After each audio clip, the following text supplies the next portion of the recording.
who have gathered here. And I'm always very excited to address this group. Why? I'll tell you. Because I've taken so many talks in so many schools, and wherever I go, I specifically earmark the kind of students who are design aspirants. Why? Because these are those students who are not very impressed with a lot of blah blah blah, which goes on a talk on anything. They are students who are born with a talent, you know, and that's something which makes them very different. So I often say this, that we all, during our student scholarly life, are divided into some kind of personas. So there are students who are academic persona. Someone is telling me that I am not audible. Can I get a response? I I'm can hear audible, you. right? Yeah, Okay. yeah. Okay. So people who might not be hearing me can just check their bandwidth. There can be some small bandwidth issues. Okay. So going back. So now it's very simple. Students are, for me, I've counseled close to 1,000, 4,000 students. And whenever I meet these students, I see students in different personas. So there will be students who are academic persona. There will be students who are athletic persona. There might be students who have a social persona. But there are these students who are very different, and they have something what I call as creative persona. They are creative in their thinking. They are creative in whatever they do. So a max teacher might be solving a complex problem of algebra on the board. There might be this student who will be creating a doodle all this while. Why? You cannot just write off that student because that's her mind. And to address these students and to have an interaction with these students is always special, because I am someone who probably went into law and did law, but I am mesmerized by designs. So just 2 days before, I was at the airport in Bangalore, and I was looking at the beautiful new terminal which is built. And I was thinking at the minds which create these things. So, when I talk with these people, there's a totally different high of life which I am in. And this session is something which I'm very interested in, because I have two people who have achieved superbly in their life relating to this field. And I am more than interested to have those questions answered in front of all those aspiring design students whom we have with us. So I'll just introduce our panelists to you. But before that, let me give you all a small message, some ground rules about this session. We will be taking your questions because we are here, our panelists are here to even address those questions of yours. So if you have any admission related query of BITS Design School, which is the talk of the town nowadays, that will also be handled. But this session is purely an academic session which we are taking. So admission related questions, my team is there at the back end which will answer to you. In this session, which is purely an academic session, we'll be addressing few very core areas about the future of design, the way we have that's why we have chosen that topic, and many other things which are very core to those students who might be thinking about design or have already thought about design. So those questions will be answered at the end of it. There are some questions which we have collected from students, and throughout our outreach, we have gone and we have discussed these things with various principals and counselors. Those will be discussed here, and then we'll pick up your questions. So you have to send it to us via the chat box. Okay. So let me start the session by first introducing, our first panelist. We have Professor Adam Kalish. Professor Adam Kalish has dedicated his career to the intersection of applied imagination and measurable change that addresses business and market transformation, applying human-centered design practices grounded by critical thinking to guide thoughtful analysis and astute synthesis. He collaborates with integrated multidisciplinary teams linking vision to the requirements to the result. His early career focused on graphic design, publishing, identity, and brand systems, Engage and Wayfinding. He transitioned to leading user experience group within corporate and consulting companies that required collaboration between businesses, consulting, engineering, and product development. He has held teaching positions at North Carolina State University, the School of Art Institute of Chicago, the University of Illinois at Chicago, and the Northern Illinois University. He was on the board of School of Foundation Studies at SCAD, and right now, as we speak, Professor Adam is also a professor at IIT Institute of Design, Chicago, the United States of America. And I also take great pride in saying that he's also going to be one of our faculties at our new design school at the BITS. And welcome, Professor. We are so great, and we are privileged to have you. And I should say it at the end, but I cannot, contain myself and I say thank you for sparing your time, because I know what time it is at US, but even then you have dedicated this time to us. We're privileged to have you here. Well, thank you very much. Thank you very much, Nandita and Deepu, for having me. And good afternoon, everybody, and thank you for making time. Yeah. And our second panelist is our own Nandita Abraham. Nandita is a great friend and someone I look up to personally, because each time I meet with her, there's a great surge of energy, which I see in her. And that's one of the reasons, my reason, that I take great pride in, introducing her to you all, because she has done some great work in the industry. Nandita Abraham brings in vast academic experiences from the creative industry and academia to the BITS Design School. She's agile entrepreneur, dependable leader who keeps the students at the center of everything she does, with global work experience in the US, Hong Kong, and India. She manages strategic priorities with an innovative, execution-oriented, positive attitude. Nandita's deep influence with people and ability to collaborate and drive outcomes drive strong results, synergetic partnership, transformation, and growth. Nandita is on the FICCI National Higher Education Committee and has previously been on the executive of IFFTI, which is International Foundation of Fashion Technology Institutes, and the CII National Design Committee. She has lectured at Northumbria University, University of Delaware, and the London College of Fashion, and presented papers in Seoul, Taiwan, Australia, India, Europe, and the United Kingdom. Apart from education, Nandita has a deep interest in the empowerment of people through self-confidence and employability. At her previous role as CEO and president of Pearl Academy, Nandita led the Tihar Jail Fashion Project, which has now trained more than 300 inmates towards a sustainable livelihood. The Daskar Ranthambore project, which rehabilitated people from over 3 displaced villages, and Seva learning centers, amongst other initiatives. She's a mentor for various organizations working with young people and has been a champion of people development in her previous role. I also want to introduce you all that she is our dean at the BITS Design School, which is soon going to be launched, and the dates are going to be shared with you at the end of this session. Okay, so now the house is open, and I'm going to ask those questions which, like I said, has been curated specifically for this session and are very core to our purpose here. So yeah, the first question goes to both the panelists, and the question is, design education in India has matured from traditional degrees in graphic, industrial, and fashion design to many more specialization. How do you view these expansions, and what impact is this having on undergraduate programs in India? We'll start with you, Adam, and then we'll move on to Nandita. Yeah, thank you very much for that question. In the early 20th century, graphic design and industrial design, along with architecture, were the main design disciplines. So it was a fairly simple landscape. After World War II, due to the wars and technology and innovations in communications, more design specializations were added, like fashion design. Industrial design became product design, so it became much broader. And graphic design became visual communications. So it wasn't just about graphics, it was about the way we communicate. So there was a broadening of design disciplines as new types of media were introduced, like, for example, like the internet, for example. So we have web design, etc. In India, what's very interesting is that decorative arts was introduced in the Victorian period. So there is a history of design in India in terms of the modern period. And contemporary design was introduced in the 1960s, influenced by European and American designers. And essentially what they did was they said, okay, there's going to be a general foundation year, and then you would increase your design specializations until your last year, your fourth year. Design also became less about styling. A lot of people think design is about styling and about the way things look. And its design still deals with that, but it's sort of transformed into dealing with larger, complex problems around markets, for example, where design can add value. Today, there's many design disciplines which are still named after what they produce. So there are many types of, there's lighting designers, there's many types of designers. But they still, design is now also focusing on the needs of services. We live in a world of services. Those need to be consumed. So designers are involved with services, for example. So design programs today are specializing and offering specific types of design degrees, which we'll learn more about.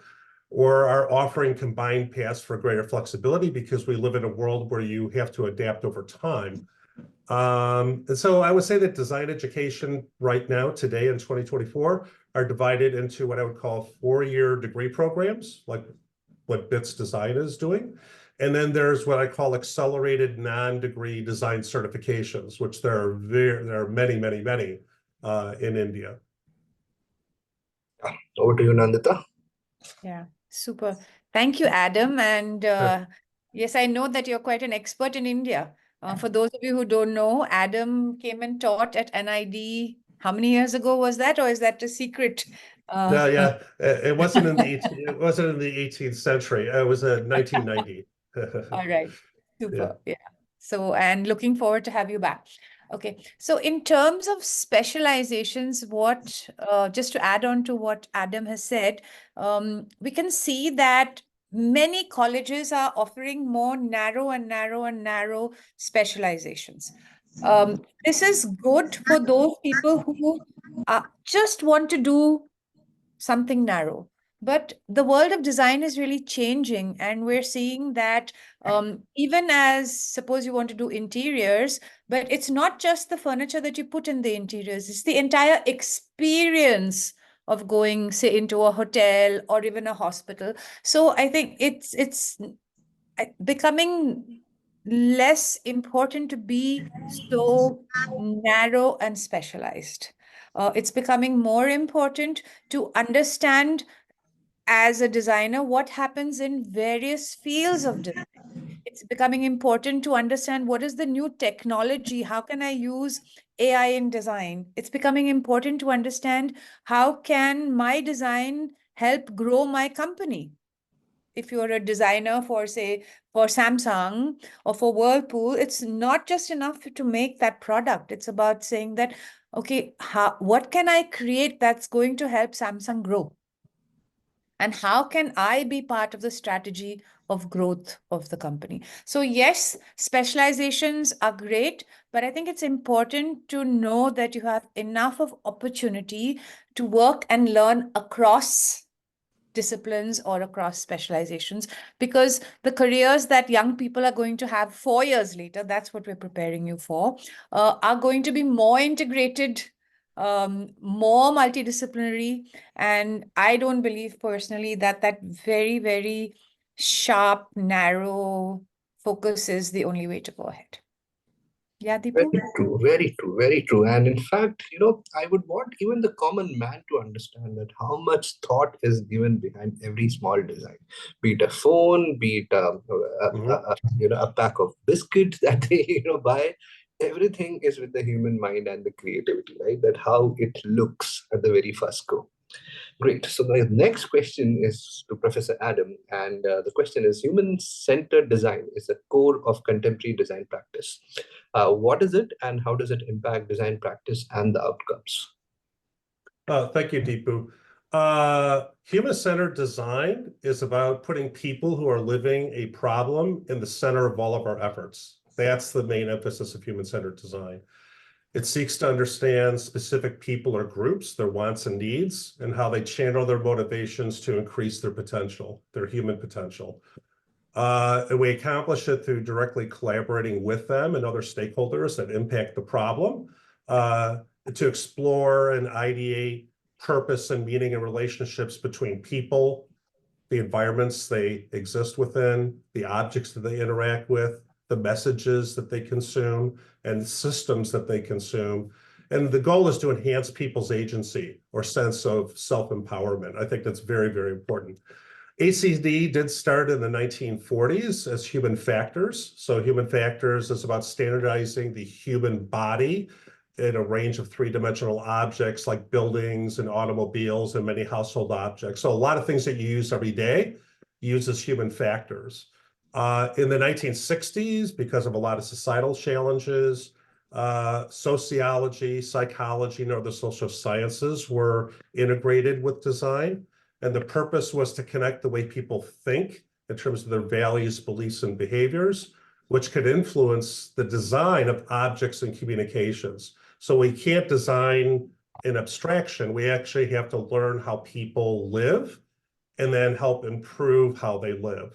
And in 2024, human-centered design uses very established design research methods to understand the current state of the problem and then explore and what we call reframe the problem for better outcomes to help people succeed. So a lot of times clients will come to us and they say, this is what the problem is. And once we do discovery, once we actually sort of observe and talk to people, we begin to realize that's not the real problem. The real problem is something else. And so that's called reframing. And so we actually reframe the problem, but we still have to meet goals and objectives of our clients. So it's a very tricky balancing act between reframing and addressing specific things that clients may ask for. But in the end, our goal is to help make better outcomes for end users who use our products and services. Excellent, excellent. The next question is to Nandita, and the question is, in general, what do design programs need to prepare students in terms of mindsets and skills to be a prepared graduate, and how will BITS design, activate the goal of BITS to educate students in science, technology, and other areas of scholarship that will serve the nation and the world in the 21st century? Okay, thank you. Well, for one, everybody over here, I think we're all happy to know that design is becoming more and more important in all kinds of industries. Like Adam talked about the service industry, there's the development industry, there's the hard goods, the experiences, the infrastructure, and of course, everything that there is online. So design is something that is becoming more and more important. I think that one of our goals really is to move the role of the designer, or support to move the role of the designer from somebody just at the end who makes a pretty picture, or who has to make a logo, or who has to add some color. We want to move the designer, and this is happening around the world, up the value chain so that they can be sitting on the table with the engineer, with the artificial intelligence person, with the management person, and participating in strategy, participating in looking at what's going to happen in the future. This is already happening in India. There's a company called Fractal AI, which one of our advisors is from, and he has a team in every project. There are engineers, people who understand AI, and designers. And in the Mumbai office, there are 240 designers who are working on solving problems for communities, companies around the world. So our goal at BITS Design is to prepare students to have a greater impact in all kinds of design areas, and help either identify problems, like Adam said, reframe problems, or identify opportunities for communities, for healthcare, for great experiences, for innovation, etc. In order to do this, you don't just have to be a very skilled person with a good hand and artwork or illustration. That could be important, depending on what area of design you're doing. But in order to really be able to do this ambition of ours, you also need to be able to collaborate. You need to be able to lead people. You need to be able to influence people. You need to be able to communicate well through all kinds of media, etc. And that is how we have developed the curriculum. One thing that's very different in our curriculum is that it's not based on skills. Skills are, for example, I can draw well, or I can put together good colors, or I'm good at Photoshop. Our learning outcomes are more about competencies. Competencies are the ability to judge when to use what, the ability to question and come up with relevant ideas. Okay, we've created groups of competencies all the way from visioning, creating strategy, to production, to using technologies, to understanding and working with human experience and communication through media. So when we look at this, I think that we and all other design students, design programs need to prepare students for tomorrow and need to prepare design students who will participate in creating the design world of tomorrow. And Yeah. Nadita, to build on that, because I think that was great, is that while we wanted to educate students to be prepared on day one when they graduate in what we call frontline positions, these are called frontline positions, we also want to give them the skills where they can actually career path and become leaders. So it isn't just about the frontline position that you get right out of college, it's how do you grow and how do you adapt over time, and that you have a lot of the core skills that BITS Design will give you. For example, at BITS Design, we have key, what we call transformation themes. These are very broad themes that influence the way we actually teach at the school, such as global applications to global challenges. The Indian context, as India is changing and becoming more international, and what we call design culture. There's also, as Nandita was talking about, areas of expertise, for example, which are very, very important. And then lastly, because BITS has a very, very good reputation and very strong tradition, we're going to be partnering with the BITS Business Design Business School, the engineering program. And also BITS has what they call centers of excellence in AI, in business, in data, in energy, in learning, and in leadership. So we're going to be taking advantage of that, as well as industry collaborations with many corporations in India, as well as multinational corporations that have a representation in India, but are actually global companies as well. So it's going to be a very dynamic learning environment for students to understand and appreciate what I call the macroeconomic issues, as well as to become good frontline producers. Super, And Adam. I feel like you're here already. I am here already. We're all here. Yeah, you are, but you know what I mean. Yes. Yeah. in fact, I can also vouch for it because, given that BITS Pilani was already in existence when BITS SOM and BITS Law, the two other, schools which came under it, uh, there was no complacence in the management, or else there was no kind of a laid back attitude which they had.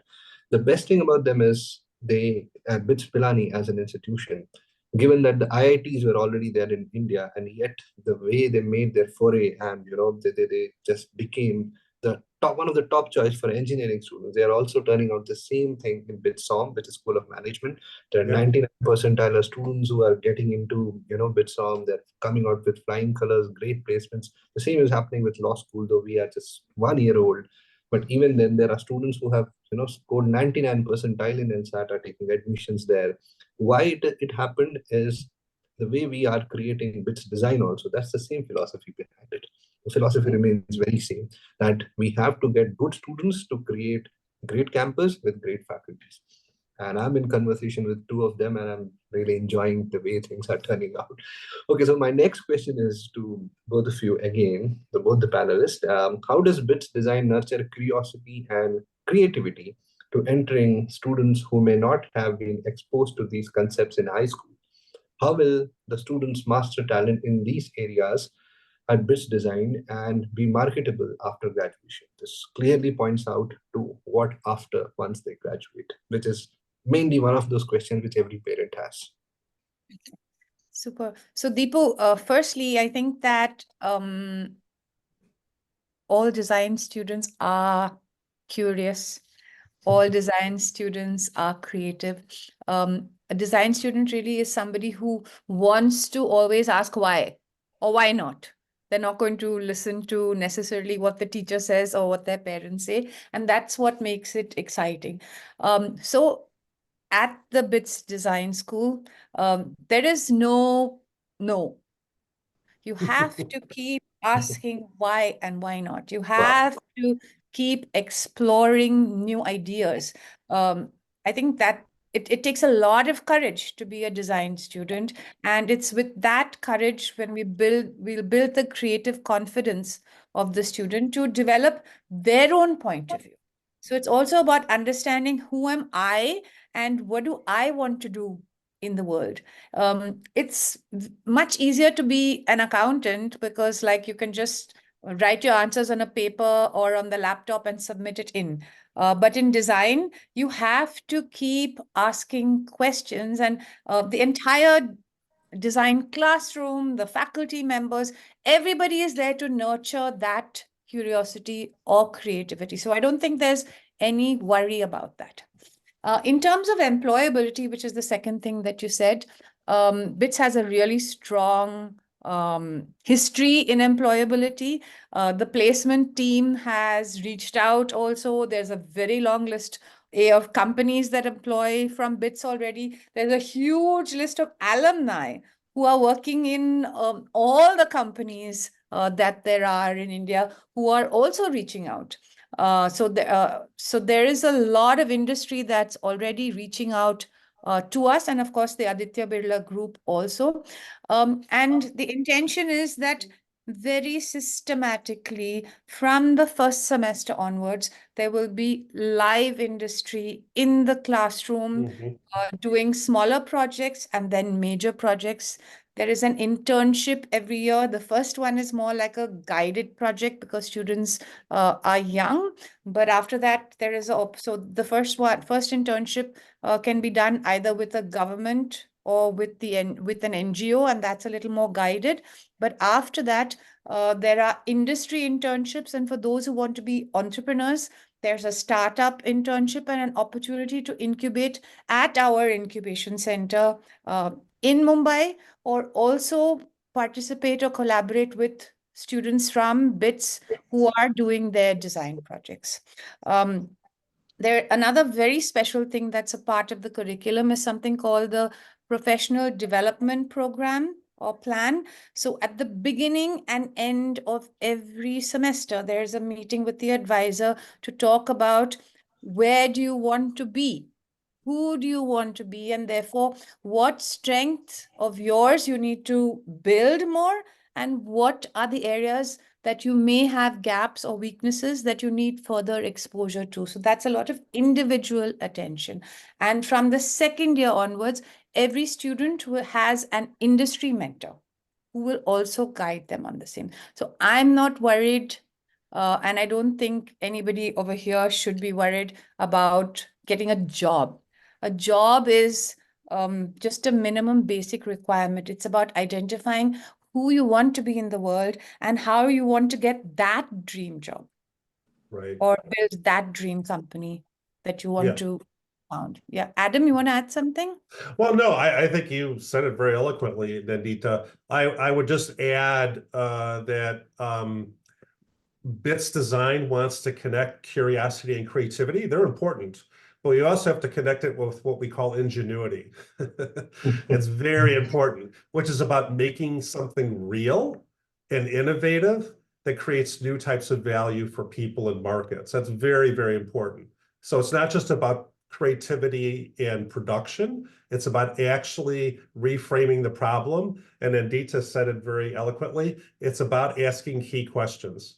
That sets you on the journey for understanding something and creating new types of value. So over the 4 years, BITS Design students will go from a general understanding of curiosity and creativity. That's very important. But we're going to connect it to ingenuity through specific design specializations. And concepts, like big concepts, are going to be connected with methods and skills, along with what Nandita was talking about, professional practice and collaborating with non-governmental organizations and corporations to apply their learnings that they're actually learning in school to real problems where design can add value. So they actually can learn, well, why are people resisting this idea? Is it me? Am I not communicating correctly? Or how do I get them to actually change? Because people like change, but then they don't want change. And then this culminates in the 4th year into what we're calling a capstone project that will demonstrate mastery. That's very important, that students have to demonstrate what they've learned over their time at BITS Design. And then graduating students from BITS, our goal is to make sure they have the right mindsets, the right behaviors, the right skills to find jobs in design firms, advertising agencies, business consultancies, technology companies, government ministries, and non-governmental organizations. So that's quite a bit in terms of different types of industries and applications.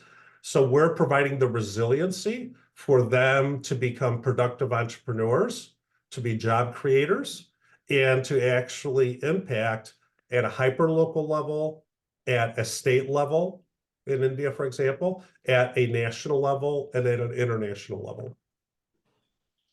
A lot of questions are coming our way about the admission process and everything else. Okay, so I have to make it very clear to the attendees.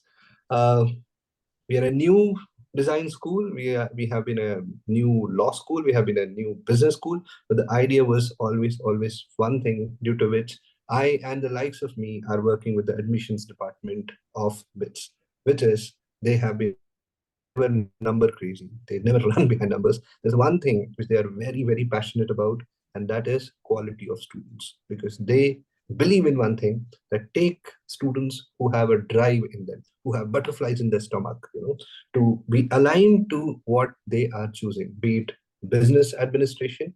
They do meet every student and only then they permit, be it law, they meet every student. 4,000 applications, around 1,000 students were met by the faculties, and the faculties do the interviews, and then they pick students. Similarly, the design school is also having an admission process where we are not very crazy behind numbers. We are very focused, and that's where people like Professor Adam and Professor Nandita come into being. And they are the ones who have been given this responsibility. There is one question which has come our way, which I want to ask to Professor Nandita, which is, what is BITS Design looking for in a student applicant for the program? What is the application process? What advice would you give to the parents and prospective students when considering applying to BITS Design? Okay, thank you, Deepu. In terms of the application process, the qualifying exams that we're accepting for now is the USEED score or the NID DAT score. For those who haven't done USEED or NID DAT, you can stay in touch with the counselor. We are accepting the BITS SAT score, and that is at a later date. So stay in touch with one of the counselors or whoever you're in touch with already to get further information. Based on the USEED or the NID DAT score, you will apply. The application portal will also be open from the 14th of February. You will apply and then enter your scores when they become available. You will then get selected or invited. Some of you or many of you will get selected or invited for an interview round. The interview is going to be in Delhi, Bombay, Bangalore, and we're possibly looking at Ahmedabad as the fourth place. The dates of the interviews also will be there with the application form on the 14th of February. At these interviews, I will be there. Adam will be there. And a few other faculty will be there. The intention then is to gauge whether you're the right student for the BITS Design School. And who is the right student for the BITS Design School? Number one, it's somebody who wants to make a career in design. Not someone who thinks that it's an easy option or like something that is fun to do. Of course, it'll be fun, but we're going to spend so much of time and energy and resources on our students. So we want somebody who is intentional about making a career in design, somebody who is a creative, who is a problem solver. You will be expected to carry a portfolio with you, but the portfolio doesn't need to have hundreds of pages of beautiful artwork. Even 5 pieces is enough, as long as you can explain why you did it, how you did it, what you would like to do better if you had an opportunity to do it again. Okay, so these are the kinds of questions that will be asked to you. You don't have to know everything about all the courses. It's fine, because at the BITS Design School, you join for a Bachelor of Design honors, and you can choose up to the end of the third semester which pathway you want to take. The first 1.5 years is for you to experiment, and everybody will get to study a little bit of human behavior, a little bit of computational coding, aesthetics, project work, design process, and some electives. So you can experiment a little and then decide which is the pathway that you want to embrace or deep dive into. So we're not expecting you to be an expert, but you have to know about the world. You have to be curious. You have to know that you want to create and become something of yourself, because we want to have students who we can be proud of when they go out into the world and become designers, like Adam said, all over. Does that answer the question, Deepu? Yeah, yeah. Yeah, just something. When I lived in India, there was this real emphasis of the paper, learning to the paper, to the syllabus or to the structure, and that's important. It's not like it's not important, but I think BITS design, and I think Nandita, in terms of what you just said, is when we actually talk to students, we actually want to learn what makes them tick, what makes them curious about the world, and what makes them ask the questions that Nandita talked earlier about. People ask lots of questions, or they ask why. And we want to understand that more as well. So it's not just about the test scores, those are important. It's also about sort of their eminence at their age, to see whether they would be a good fit and could really benefit from a very open and experimental and multi-dimensional sort of way of learning.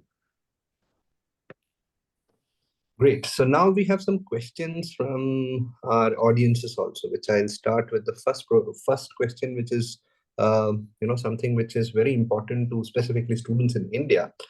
They want to know about the student exchange programs and the international collaborations which we have, because design per se is also a universal course. There is no hard and fast rule of teaching it in terms of boundaries in which country you are. It's something which is transnational, right? So students want to know that what kind of student exchange programs we have and what are the international collaborations which we have. Okay, I'll take that. Students, it's a secret.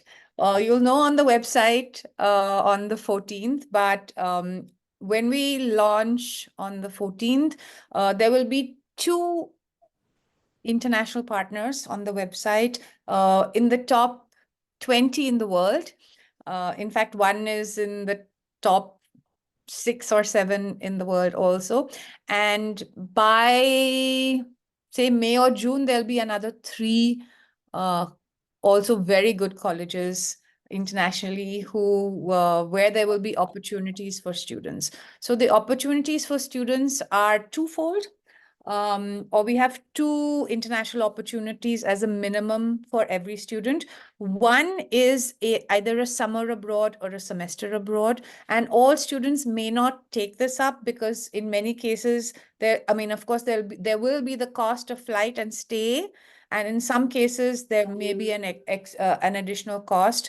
But for those who can, there are already opportunities to go to Australia, to go to Europe, and soon there'll be something in the UK and maybe the US also. So that is one opportunity where you pack your bags and go to another university for a semester or for a month or 2 months.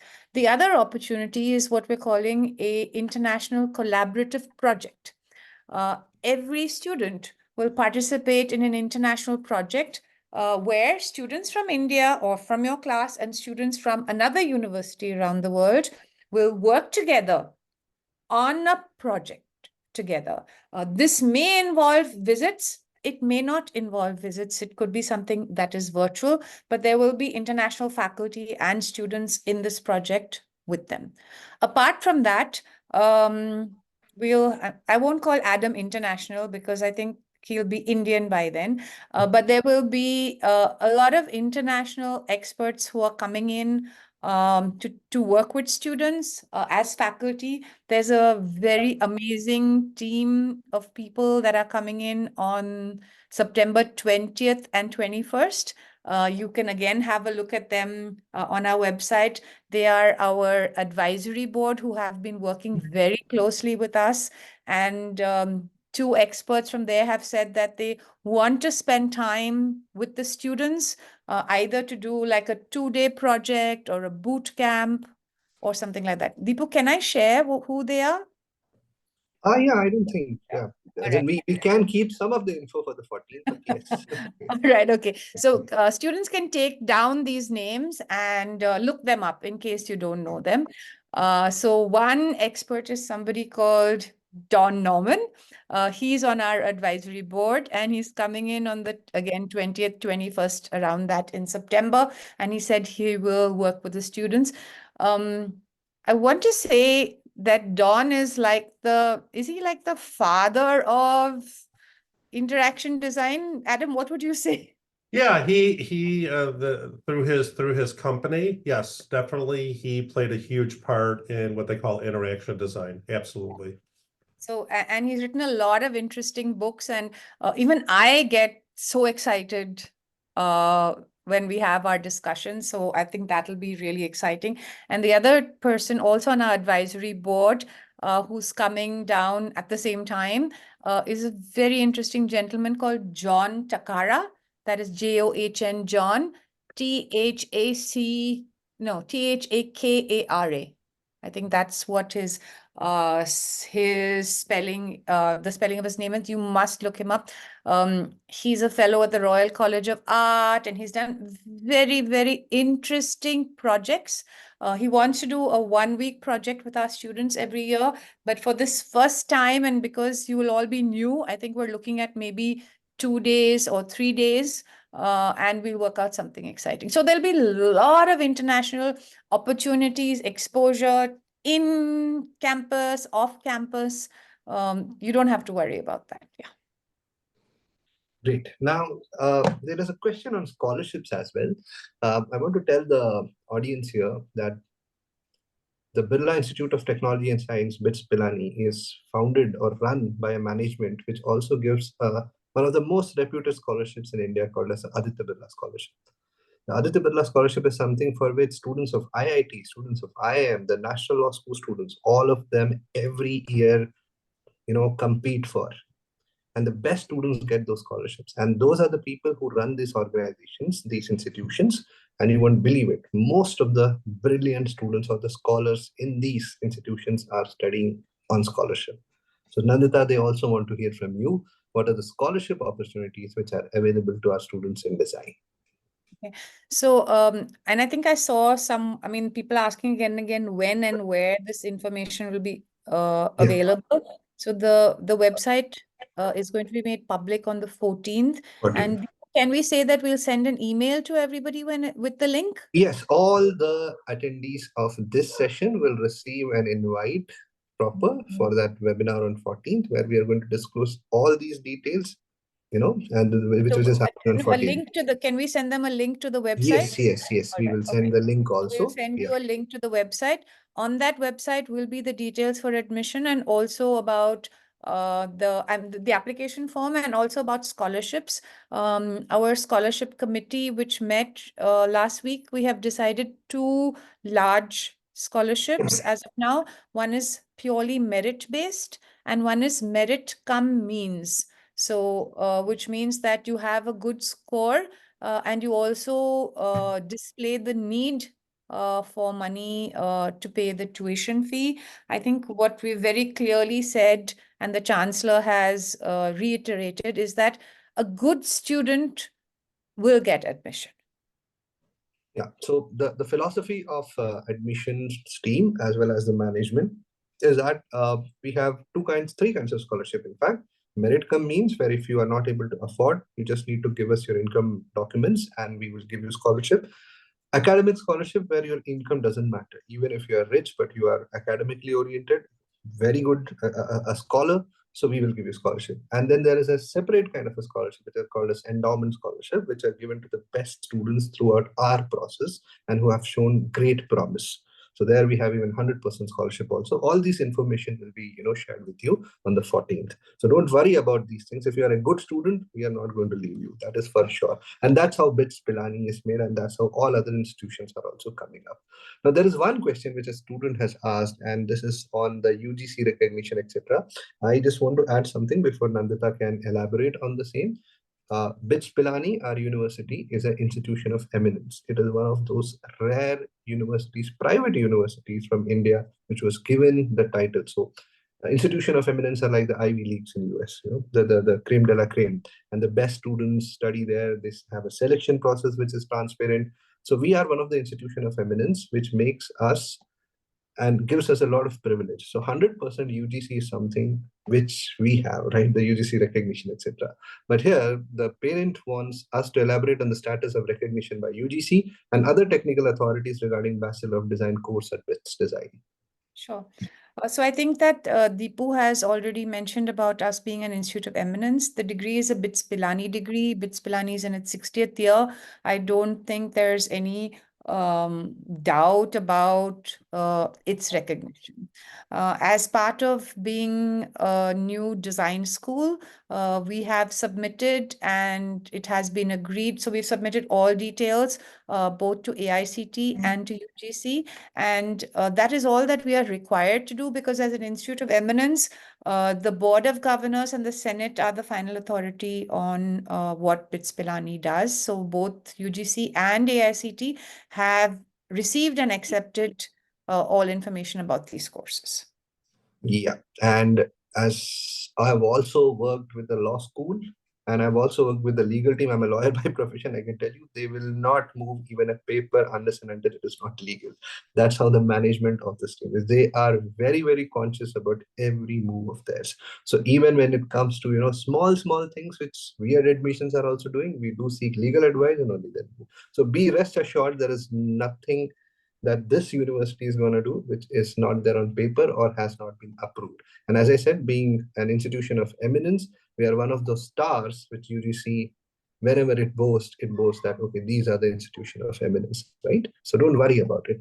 Now, there's a question. It says, hello, if animation is students' choice of specialization, what specialization should they pick at BIT School of Design? Should I? Yeah. So here's what I want to say, that a student may select visual design as your specialization or your pathway. That will include animation. But the difference is it's not going to make you just an animator. It's going to teach you how you can use animation to influence politics, to create new experiences, to generate a new form of animation. You can understand how animation will influence human behavior. So it's a much wider way of saying how can I apply animation to solve problems, to change situations, to create experiences. It's not just about how do I make an animation cartoon. You may Right. make an animation film, but it's for a purpose. I'm over to you, Adam. No, that's perfect. I would bump it up. Like if somebody's interested in animation, which is very specific, we're going to be focusing on time-based media. So time-based, animation is about time, about telling a story. Well, you're also going to be introduced to other types of time-based media in terms of like filmmaking, things of that nature, where it's a much broader topic, even though you came into it in a very specific way. But it has to fulfill a specific utility value or need in society and in the market. Absolutely. And it can be in other kinds of media that we don't even imagine today, because you know how fast things are changing and working. So from 2D to 3D to metaverse, so it is to build the ability of the student to use media and animation to create something special. So one request to all the attendees: we're taking up your questions, so be a bit patient because there are a lot of questions coming, and my team is sending it to me. We'll take your questions. Don't worry. Okay. So yeah, the other question which we have is: please share your information on enabling design labs for the students and the current status of PD labs and studio details. This question has been coming like a lot of times. Okay. Sure. Okay. So right now, or for the first year, we are in a temporary campus in Powai. This campus already has existed for the last 4 years, and the School of Management and the School of Law are there. So the 1.5 floors are getting cleared for us for year one. In year one, we will have a maker space where you can actually make nearly everything. We also have a digital maker space for people who are, or for actually everybody will be exposed to digital design, AR, VR, etc. So there's making with hand and there's making with computers. Both those exist. In next year, that is in 2025 June, we will move to Kalyan. That is where the amazing big campus is. 70 acres of land. Over there in the Center of Excellence building, the ground floor is fully dedicated to makers labs. I think there is everything from Arduino to 3D to just breaking and making ceramics. In fact, we have ceramics in the temporary campus also. All facilities will be available. And they'll be open also to industry, because there's a lot of industry that's been asking for labs where they can come and create prototypes and work with young people. So we're creating the PD labs or the maker spaces so that they are useful also for industry, and students and industry could potentially work together to create something special. Yeah.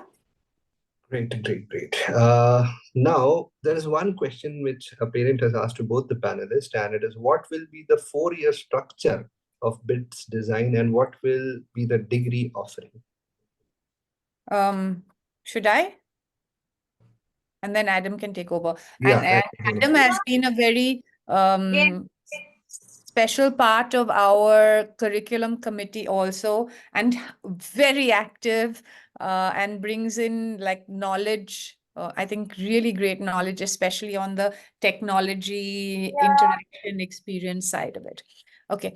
The question was about the 4-year structure. Yeah. yeah, yeah, yeah. So students will all join in year one, and like I said, be exposed to everything along with some electives for the first 3 semesters.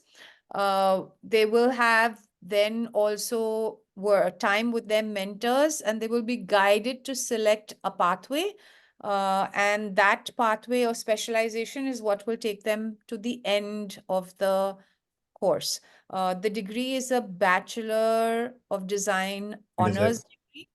And in terms of other structures, we're saying that at the end of year one, there is an internship or an exposure with the government or with an NGO. At the end of year two and at the end of year three, there are internships that students have. There is also in year two, so in all the years, there are live industry projects, but in year two, so year one, there's a live industry project. Year two, there are 2 live industry projects.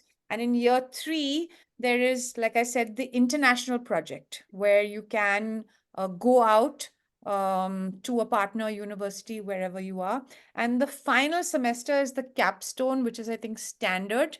The capstone can take 3 directions. One is you can work with a company to develop something for them and then later work with them. So that's one option. The second is that if you have already been working on a startup, you can work further on that under the guidance of people from the academy or from the industry.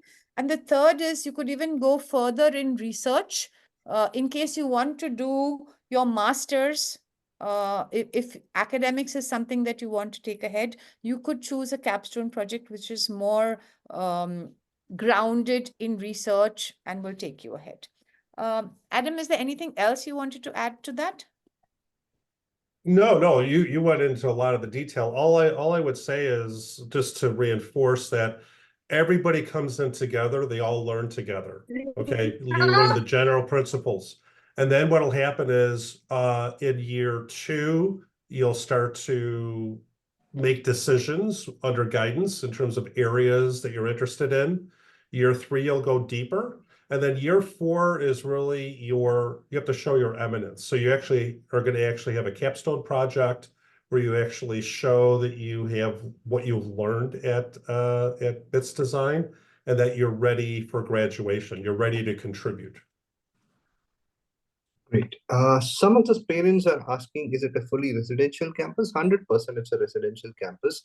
And the campus which is in Kalyan, which Nandita had just referred to, is a fully residential campus with all the facilities which are required for it to be a residential campus. It has from medical benefits, it has faculty housing, it has executive housing, it has all those things which the students should have.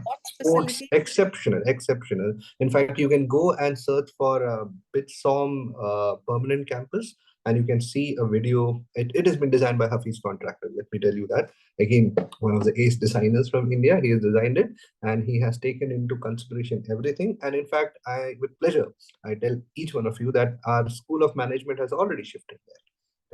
They've started their classes also last Monday, and that's how it is. And I frequently visit the campus, and I see, and I am eagerly waiting to go and start my office from there, because that's how the campus looks like. It has been designed in such a beautiful manner. The library is one space where I can sit for the entire day and read and work. That's how they have designed, that's how they have made. The design school is coming up with a totally different vision. So they have, and as Mr. Kumar Mangalam Birla says, students are the epicenter of everything that we do. And that's how the design has been created, keeping in mind the students. Now, people who are asking, is Powai campus, Kalyan campus? See, that's how it is in Hiranandani Knowledge Park, inside Hiranandani Powai. We have 7th and 8th floor, where on the 8th floor, Bitsom was there for 3 years. Law was there for 1 year. In 1.5 years, law is also moving. By the next semester, we will be there. And same with design school also. Design school is also going to be here for one year, and then we will also move there. That's exactly how it is, right? So the Powai campus is also where I would request all the parents and the students, post your examination. I don't want you to rush. Post your examination, or even now you can come and meet us all. We are there. Our team is there. If you need one-on-one counseling, if you want to see around the campus, you are welcome. You can come. So 14th we launch. Post that anytime, you can take out time and you can come down to the campus. We are on the 7th floor, right? There's a question about the hostel in Powai. Could you address that? Yeah, hostel in Powai, see, it's a residential complex. It's one of the most poshest localities in Mumbai. So in Hiranandani only, what we have done is we have taken up a apartment of Hiranandani. It's called as Regent Hill. That's exactly where I also live. It's one of those apartments which gives you all the amenities, right from fridge and everything else. So that's exactly how an apartment which is a 1 BHK has been taken up, and our students reside there. The shuttle service is provided to them, and it's a walking distance. I don't even use the shuttle. I have bought a vehicle, but I generally walk. That's how close our office is from there. But for students, because of safety and security reason, we have shuttle service. It's every half an hour, 1 hour. It keeps shuttling between the campus, and it brings students. It's the AC air conditioned bus which chauffeurs our students from campus to the campus to the hostel. Is it around a 10-minute walk? Not even 10-minute walks. I reach at around 6 minutes or something. That's how. There's a shortcut which I take. In fact, from where I live, I can see HKP, as in Hiranandani Knowledge Park. That's how close it is. All 3 meals are served on campus. Yes, all the 3 meals are served on campus. We have Sodexo in the campus at HKP, but yeah, at our permanent campus, we have Taj Sats. They are the ones who serve food, and all the 3, or not 3, 4, in fact. The tea is also included in the meal. So it's not 3, it's 4. So all those things are being considered. Don't worry about it. We are very careful about how we treat our kids, because for us, our students are the biggest brand ambassadors. And that's exactly how it has been for all other schools also. Okay, so yeah, moving on, there are a few more questions which I think we should take up before we wind up. One of those questions is relating to industrial design, and the question is: industrial design and styling evolved to product design and human factors. Where is product design going in terms of world where physical and digital are merging into a world of services? Beautiful question. Is that a question? Yeah, That's for you, Adam. yeah. This is very important. Remember what I said early on, that industrial design became product design after World War II, because it was not just about designing industrial objects, it was about designing all sorts of objects that you have in your home. That because of the rise of the internet, and we all have our mobile technologies with us at all times, that the physical shape of the product is being embedded with what they call Internet of Things. So your phone, for example, has all sorts of data that it's tracking on your phone.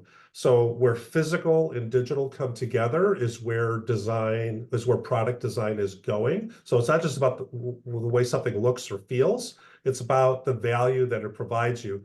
A good example is what GE aircraft is doing. They have what they call digital twins. So industrial designers, product designers are actually designing the aircraft. And then what's happening is they're designing it through computer-aided design. Well, that engine is actually manufactured and it's put on an aircraft. The aircraft is monitored through computers. And if there's a problem with the engine, they don't actually go to the physical engine and actually pull it apart. That data is actually sent to a digital twin. It's actually sent to a digital engine. And the designers and the engineers and safety people, they actually get around and they can actually pinpoint the problem in the engine without ever touching the engine. And only then, if they need to, they actually go to the physical engine and they actually know exactly where to go in the engine to actually replace the part, for example, if it's a part issue. So product design, it's a very exciting time to be a product designer because physical and digital have to be integrated in order for value to be created. So I think that's the real future in terms of product design. It's not just about the physical artifact, it's about the data that's actually in the artifact. Excellent. Nandita, you want to add something to it? No, I think that was a really interesting example, Adam. But what I want to add, Deepu, is there's another question that what is the difference between a product designer and an engineer? And maybe I'll throw Engineer. that back to Okay. you, Okay. Adam. But I think an engineer makes. Mm-hmm. And Well, an engineer does make, but I've worked with engineers almost my whole career, and I love engineers. But engineers are about the physics of things. How do things work? How do bridges stand up? How do buildings stand up? So they're about the physics of things, the way things work. And that's very important because obviously, if you get into an aircraft, you want to make sure the aircraft can fly and land and all that sort of stuff. Perfect. Designers are very concerned about how do people feel, how do they think, and how do they derive value in what they consume. So engineers are concerned about practicality and about physics. Designers are concerned about how people actually use things, consume things. That's a perfect complementary combination where they can both work together to actually create something that is relevant and that actually works. So you bring both, it's ingenuity and creativity. That's where they come together. So it's very important, and I'm very excited when I was first, when Nandita first approached me, because I am in a school of technology, a school of engineering. The engineering and design to me is one of the most exciting areas to actually interlink, as well as design and business, obviously. And so designers are more concerned about the way things feel and the way things are consumed, and engineers are very concerned about the way things work. That's yeah. their whole world. And the world is changing some. I mean, like if you just look at, say, phones. Um, Hmm. I'm of the generation where a phone is to make phone calls or send WhatsApp or text. But young people choose their phones. All phones make phone calls. All phones have WhatsApp. But it's how it makes you feel. And a lot of decisions are actually made in life because of how it makes you feel and how it helps you to connect with yourself and with other people who are in the same tribe as you, as the case may be. Well, exciting Absolutely. Yeah. people. Mm. Yeah, and now there is a question which a student has asked. Should probably you are able to answer it. Should a student having NCC A certificate can join for NCC B certification there? If honestly, if NCC is National Cadet Corps, I don't know what is. Yeah, if it is that, I yeah, don't. We even haven't thought of anything. yeah, But if there's a student who's very from keen, I guess we can associate uh, with somebody who's doing that. Adam, did you know what is NCC? Or maybe can you put it in mm, the chat that what is NCC? Is it yeah, yeah. So, Kavya Gana, we don't have right now, we have not created any NCC facilities, but we do have more than one, multiple Aditya Birla schools and universities in Kalyan itself. So one could always explore to see what the possibilities are. But we yeah, haven't. We're yeah. actually waiting for our year one students to come because they are the ones who are going to create the culture, going to create the clubs, going to like put together what is it that they want in a super design school. So I think that's exciting. So there are a lot of questions on fee structure. I would want to wait and declare the same on 14th when we launch. So I would want everyone to relax, and on 14th we'll answer that. We'll also give you the breakup about how it is. It's a residential school. So yeah, the tuition fees and hostel fees have been broken up. So yeah, that is something which we would want to answer on the 14th. On 14th, we're going to, you know, tell you many things, in fact, and Nandita is going to come and also discuss with you that how the course structure is created, what new things are we doing, and a lot of things. Plus, we'll also unveil our logo, which is something which I am looking forward to. Now, the question which is very interesting here from someone is experience design focuses on the integrated immersion of users from how anticipation is built, the interaction customers have, and the memories that they form while using product, process, services, events, and environments. How will this expansive area be integrated into BIT's design curriculum and degrees? Yeah, that's a big question. So Nandita talked just a couple of minutes ago about phones and how young people use them, and it's about the experience. And you hear a lot, what's the experience of this product? What's the experience of this service? So experience design is the largest context for the total immersion of a particular user. Okay, that's very important. From how anticipation is built, like let's say you're interested in a phone, you anticipate that you want the phone, right? You have a lot of anticipation you bring before you even buy the phone. And then it's all about going to the store.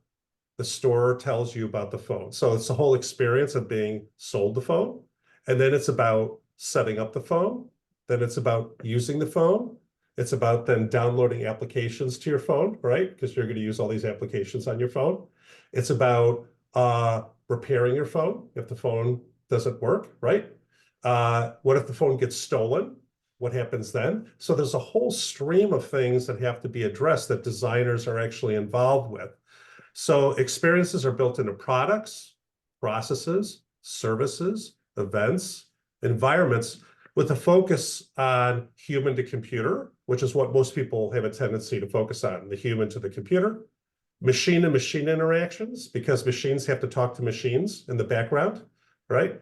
And then the most important is people to people interactions. How does all this technology affect how I interact with Nandita or how Nandita interacts with me, how we communicate, how we build relationships.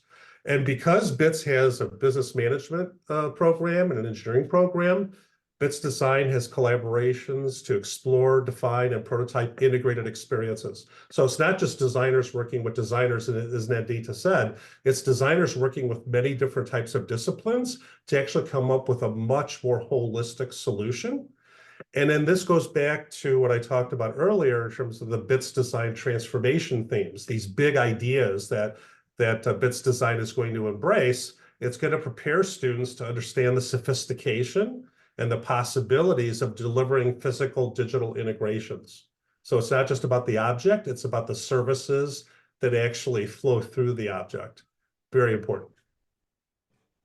Great. So yeah, we have a few more questions where So there's someone is something about asking. the labs. Can I take that up? Yeah, please, please, please. I think They there was, are, yeah, they are basically repeat questions. But yeah, yeah, there's there a is one. question from Yeah, Trisha there and is. somebody else about Yeah. labs in Hawaii. So I just want to take that up right now. The management students have just moved to Kalyan, so the space has become available. We have hired an expert consultant, and he has then traveled to Alto University, Berkeley, Rice, Arizona, College of Arts, etc., to study their maker spaces and their labs. He has drawn out a plan of what there will be in Powai, everything that's required for year 1.5, or from the start to year 1.5. And all the equipment with the details have gone to the commercial team for ordering right now. I think that it should come in by, I'm not sure, March or April. But the space will be ready to take it in by then. So I don't think there's anything to worry. I'm just trying to remember the layout. So there's all the way from ceramics, laser cutting, 3D printing, a CNC router. Then there's a whole just making area where students can work by themselves in terms of just like wood, smaller tools, papers, cutters, foam, etc. And then there's the whole digital area which has the AR, VR, the Arduino gaming, and then the computers for the software. So more than enough space, or more than enough facilities for Powai, and then of course Kalyan. And you have to know that there are many professors at BITS Pilani who are very interested in asking the same question, Trisha, because they want to make sure that we have everything that is required. And they have huge facilities at BITS Pilani. So there's a lot of input that's coming from them saying that, we can add this. Do you have this facility? And there's an invitation for students. We're still working on that, whether there could be a 1 or 2 week exposure in Pilani. So the engineering students from Pilani and the design students to work together on some kind of a project. Yeah. There is a repeat question, Nandita, where students are asking, are all students from all streams eligible to apply? Absolutely. Okay, so you got your answer, Anjali Nair. You can apply, as in, even if you're from any stream, you can apply. Yeah. What all you can expect on 14th? Just give me, as in, 2 minutes. I'll answer that question because we have a slide where we're going to show you the important dates, and you can take a snapshot of it. There is one question which is very interesting because it goes to the core of BITS Pilani also. BITS Pilani is one of those institutions in India where students, when they are doing their engineering, midway stop, and they don't stop. They just pause and go for startups where the funding is also raised from the very campus.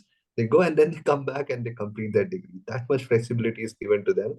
And this question is something which is being asked to the design school, where if your goal is to be an entrepreneur, then what course would truly enable you to explore your position in the industry? And will there be any coaching on startups? Because design is one of the professions where students walk out of the college with a company. Wow, that's a good question, Anita. I think you should answer that. Super. So broadly, I would say there are two kinds of entrepreneurs that you could be if you're a designer. One is an entrepreneur who makes something and sells it. So that could be a physical product or a digital product. Okay, so that you're the kind of entrepreneur who has a vision, creates a product and takes that to market. Like Swiggy or Whirlpool, things like that. You could also be a freelancer because there are many designers who set up design studios. And in some ways, that is also being an entrepreneur. So you're working then for the industry.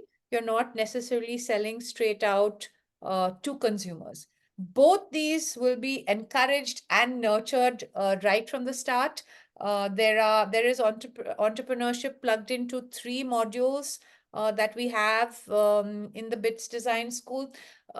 I think everybody has to learn about entrepreneurship because, for example, I work for BITS Pilani, but I'm an entrepreneur because we're sitting and we're creating something together. So it's not only those who want to be entrepreneurs, but everybody should understand how to identify an opportunity, how to ideate around it, and be able to develop a product that fits into that completely. The first floor of the set, I think I mentioned that the ground floor of the Center of Excellence are huge spaces for labs. The first floor is the incubation center, which will not only be for the design students, it'll be for the engineering students who want to participate in design. It'll be for the business students and for the law students. So it'll be an incubation space where different people can come together. The services I've seen so far over there are financial services, legal services, and cloud services that are offered to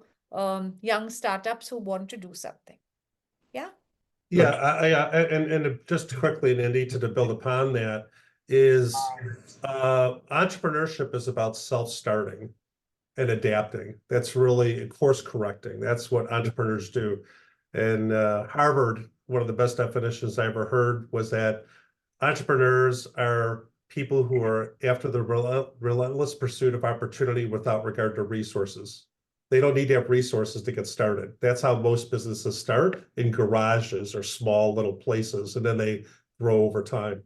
And I think the great thing about BITS Design, because it's within BITS, and because we're very committed to integrating industry partnerships and collaborations and alliances, both within India and outside of India, students are going to be in an environment of innovation and entrepreneurship.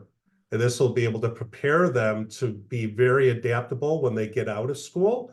And they may work for a company for a few years, and then they may decide, I actually have a great idea. And because of what I learned at BITS Design and because of my first job, I'm going to actually start my own company. So you can actually start companies very young because the ability to use technology and infrastructure isn't just for big companies anymore. You can do it as a person of one, for example.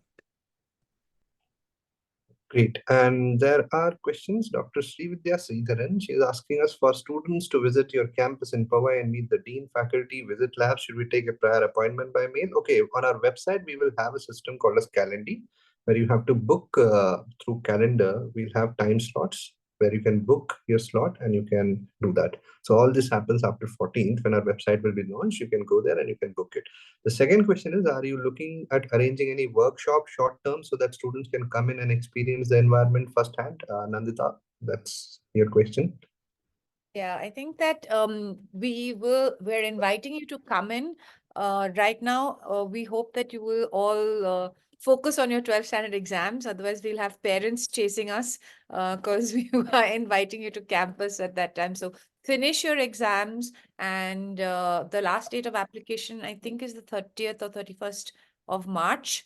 And we will announce at that time whether we're having we're creating special events on campus, but you're invited to campus anyway to Great. meet any of us, all of Great. us. There is a question, is there NRE quota and NRI parental funding quota is available? Do OCI cardholders fall under India? Okay, my answer is very simple. We as an institution do not have any quota. There is one fees for everyone. There is no quota. There is no management quota. There is no backdoor entry to all the BITS institutions. And that's something which we are following here. The only one thing which works is merit and your interest when you meet the faculties for your interview. That's it. And that's one of the reasons why people like me, Nandita, and many great people are working in this institution, because this is one place where students matter to us. So there is no quota, there is nothing. I promise you this one thing: we get phone calls from very powerful officers also, but the best part about working here is the management is very, very clear on their intent about what kind of students they want, right? Anita, you want to take this question and give an answer also? You are open for it. I'm good with that. Yeah. Yeah, Great. okay, great. So yeah, we have almost come to an end to almost all the questions here. And there are just few There's questions. again a question that's coming up again about entrance exams. Yeah, So I was just coming to it. Yeah. yeah, go ahead.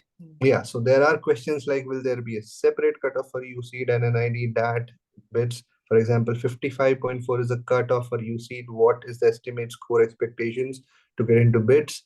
If we apply based on NID, UCED, BT, bits, best score will be considered. What should be your UCED rank to qualify for bits? These are the questions which we are getting. You want me to take that up?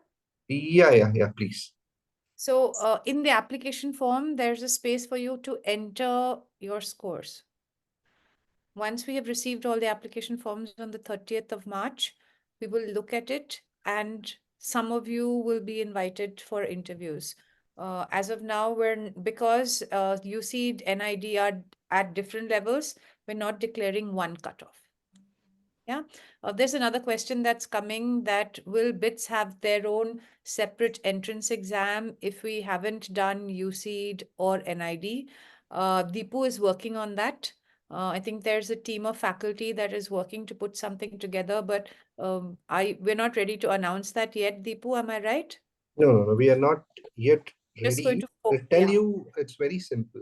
The philosophy which we have in almost all the schools which we are running is, it's quite something which we do not agree to. And, I have worked even in the prep industry, where we prepare students for various coachings, etc., right? So there also, I believe a 1.5 hour half test, an entrance test, or even if a 2 hour test, at times does not judge a student better. So even if you give multiple tests, we would choose the best marks of yours, right? So you can put your marks there, and then we can check the best score which you have also. That's something which we can do, because at the end of it, it should not be by chance that you are getting into a course of your liking. So chances are something which we want to rule out. So this is the first test where what we do is, you can give multiple tests. The best score you give it to us. Even our own entrance exam is being designed like that, where we are checking more on not chances, but on students' attention to detail, his design ability. Those are the things which we are checking. And the next thing is when you meet one-on-one with the faculty. I'll tell you why we did it, or how the thought even came into our mind that why the faculty should be made a part of this entire process, because that's exactly how it is supposed to be. Because the magic which takes place inside the classroom or a studio is something which is going to create our design school, and we are very clear about it. That's the thought process which is running in every person behind this entire endeavor, that there has to be great alignment between a student and the faculty. And this is not something which we have created, it was there. So the universities which were in India, like Takshashila, Vallabhi, etc., have been told that the philosophy was, the faculties would go in front of the door, they'll stand, and one by one the students will come, and there will be interaction between the student and the faculty. And there is this one word which is called as gurutwakarshan, right? Gurutwakarshan, the word guru is there. It translates into gravity, right? So the word guru, so this akarshan towards guru, the gravity towards guru has to be there, where the interview plays a very crucial role in our selection process, because the guru is there and they are not there to judge you. They are there to see if you are someone who fits into the right frame and can be made a part into the classroom. Because these courses, there are a lot of things which decides careers in our India. Parental pressure, peer pressure. We don't want that kind of a student, because it's a 4-year journey without any exit option also. We don't want you here in the second year thinking, what am I doing, right? So that should not be there. You are here after a certain process. So we are not saying admissions open. At BITS, we say admission process begins. That's how we say, because you have to go through the entire process, where we are kind of doing a churning. And at the end of it, we would decide that, okay, this student, I think, will survive 4 years and will become an asset to us. So that's the philosophy behind it, right? And that's why I said we do not have any quota, nothing. The student is the most important thing for us. That's the philosophy behind it. Yeah. So I think, yeah, we have almost taken up most of the questions here. And if there are more questions which have been left, I have just one request to all the parents and the attendees. You can also email us your questions. Okay, we'll be answering back also. There is an email ID which we'll be sharing at the end of the session. I would request our backend team who have been so supportive to us to please share those slides now. Now is the right time where we can just give those important information to our attendees. Deepu, Yeah. maybe we can let Adam go because it's maybe 4 o'clock Yeah, in yeah. the morning Please, please, in please, please. Yeah, Chicago. yeah, yeah. Adam, Thank you. thank you very much for being a part of this discussion. I think it's been great, and we look forward to seeing you in April here. Yeah, absolutely. Thank you very much, everybody. And also thank you for your interest in the program. And thank you so Take much, care Adam. now. Yeah, Take care the now. great spirit that you showed is something which is commendable, and thank you so much for being a part of it. And I'm very sure the attendees have really enjoyed the great, insight which you have given to us. Even to me, I was thrilled by your answers. Thank you so much. I appreciate it. Take care, everybody. Cheers. Thank you. Bye-bye. Yeah. So the backend team, can you please share those slides? Yeah, we can jump to the third slide straight away, I guess. Yeah, so one minute, second slide. So this is how it is. We will begin our journey on the 14th, and portfolio interviews will be conducted in almost all the major cities. You'll get to learn the crossroads of technology, business, and design, and the best of the academy and industry. This the third slide, please. Yeah, these are the important dates which you all have to keep in your mind. The applications will open on the 14th of February, and each attendee who has attended this webinar are going to receive an email with the link of it, right? So that is the day when we are going to make everything official about it. There are so many questions which we did not take it here intentionally because that is the day when we can go ahead and declare it. Last date to apply would be 30th of March. Portfolio interviews in these major cities will be conducted, which is 13 to 14, 16 to 17, 19 to 20, and 23rd April. There will be online interviews also, which we'll be considering, but as of now, these are the dates which we have. The fee payment will be as per the offer letter, and the session commencement, there was a question on this. When is the session going to begin? It's 1st of August, 2024. So take a screenshot of this and please keep it with you. These are the most important dates as on date. Nanta, you want to add something? No, I think that, like Deepu said, everybody will get an email and all information is there on the website, and really excited. Looking forward to this. For now, do go to the website and put your application in, but then just focus till the 30th of March on your exams, and we'll see you after that. Yeah. And our phone numbers will also be given on our website through which you can reach out to us directly. We will have some telephones dedicated for any kind of a confusion that you may encounter if you are filling up the form, you are stuck somewhere. Our numbers will be there, which will be active, and our callers will be there always with you. If you are coming to Mumbai, as I said, you are always welcome. We are very much there in this part called as Powai, which is a walking distance from IIT Mumbai, in a very posh area called as Hiranandani, in the Hiranandani Knowledge Park. We're on the 7th floor there, right? So, but the best thing would be to book your visit through Calendly and then visit the campus so that we can make sure that you also get to meet the great team behind it. Okay. Yeah, so we are here at the end. Thank you, and thank you for all the great comments thanking us, and we are very grateful to you. We also don't mind you writing an email to us about the various insights that you received and also questions that you have. Okay, thank you so much, and thank you so much, Nandita. I know you are also not in this part of the continent right now. You are there in US, but you also took out time. Thank you so much, and like I said, your energy is contagious and it keeps us also going. Thank you so much for being yourself. Thanks, Deepu. Thank you, everyone. Bye-bye.